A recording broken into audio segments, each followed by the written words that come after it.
મારું નામ અશોકભાઈ રતિલાલ દેલવાડિયા, ગામ ભદ્રાવડી, જિલ્લો બોટાદ। ભદ્રાવડી ગામનો હું રહેવાસી છું અને હું જાતે જ ખેતી કરું છું।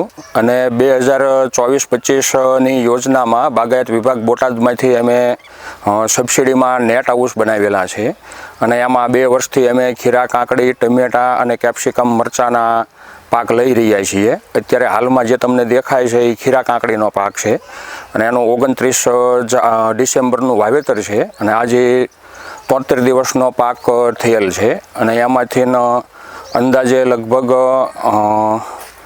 20 ટન જેવો માલ કાઢેલો છે અને હજી ક્રોપ ચાલુ છે, બરાબર। અને આમાં અમને બોટાદ બાગાયત વિભાગમાંથી ઘણી બધી વખત માર્ગદર્શન અને માહિતી પૂરી પાડવામાં આવે છે અને આ સ્ટ્રક્ચર જે ઊભું છે એમાં રાજ્ય સરકાર તરફથી અમને સબસિડી પણ આપવામાં આવેલી છે, બરાબર। અને સફળ અત્યારે ખેતી થઈ રહી છે, બરાબર। અને અમારા એરિયામાં ઘણા બધા નેટ હાઉસ બનેલ છે।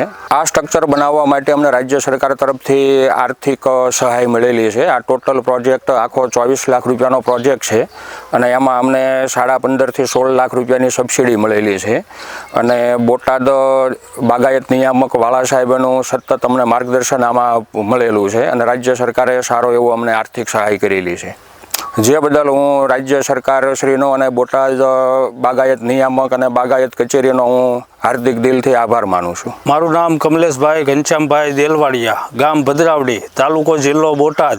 અમે રક્ષિત ખેતી માટે નેટ હાઉસ બાગાયત ખાતામાંથી સબસિડી દ્વારા કરેલ છે, જેમાં એનું કોસ્ટિંગ 24 લાખ આજુબાજુનું હતું, જેમાંથી બાગાયત ખાતા તરફથી અમને 15.5 થી 16 લાખની સબસિડી મળેલી છે, જેના લીધે અમે રક્ષિત ખેતી કરી શકીએ છીએ અને અમારા નેટ હાઉસમાં અમે કાકડી, કેપ્સિકમ, મરચાં, ટમેટા જેવા પાકોનું બમ્પર ઉત્પાદન લઈ શકીએ છીએ, જે માટે સરકાર અને બોટાદ બાગાયત ખાતું અમને સહાય પૂરી પાડી છે અને એમનો ખૂબ જ ફાળો અમને મળેલ છે અને બાગાયત ખાતા તરફથી અમને પૂરેપૂરું માર્ગદર્શન મળે છે। એટલે સરકારશ્રી દ્વારા અમને જે સહાય મળી એ બદલ અમે ગુજરાત સરકાર અને બોટાદ બાગાયત ખાતાનો આભાર માનીએ છીએ।